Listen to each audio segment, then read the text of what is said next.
বিষয়টা পিস্তল দেখে মেয়েকে বই দেখানো হয়েছিল। এই বিষয়ে আমাদের একটা ইনকোয়ারি চলছে এবং যে ছেলের বিরুদ্ধে অভিযোগ ছিল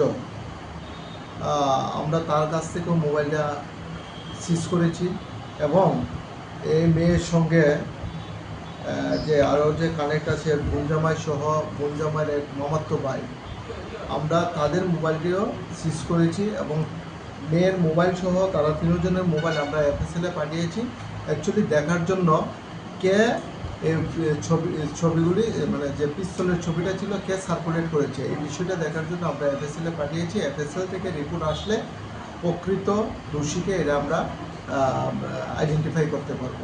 পরবর্তী সময় তাদের বিরুদ্ধে লিগ্যাল অ্যাকশন আমরা নেওয়া হবে এবং আমাদের ইনভেস্টিগেশন এখনো চলছে। প্রাথমিক তদন্তে কি জানা গেছে স্যার?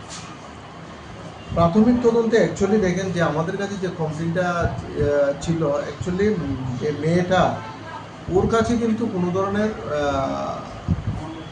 যার বিরুদ্ধে অভিযোগ করেছে এ কিন্তু কোনো ছবিই তাকে মানে পাঠায়নি এবং ঘটনাতে আমরা তদন্ত করে আমরা এতটুকু পেয়েছি যে মেয়ের বোন জামাই মেয়েকে একটা ছবি পাঠিয়েছে পিস্তলের এবং বললো যে যে ছেলেটার বিরুদ্ধে অভিযোগ করেছে সেই ছেলেটা নাকি তাকে হুমকি দিচ্ছে এবং পরবর্তী সময় আমরা ইনকোয়ারিতে তার বোন জামাই থেকে জানতে পারি যে ছবিটা বোন জামাই পেয়েছে সেই ছবিটা তার মামাতো ভাই, যে বোন জামাই যে ওনার মামাতো ভাই ছবিটা তাকে দিয়েছিল।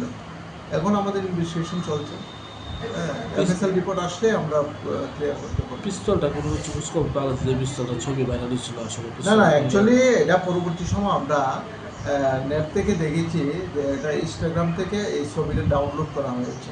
এটা অনেক দিন আগে 2012-তে একটা সোশ্যাল মিডিয়াতে একটা খবর প্রচারিত হয়েছিল।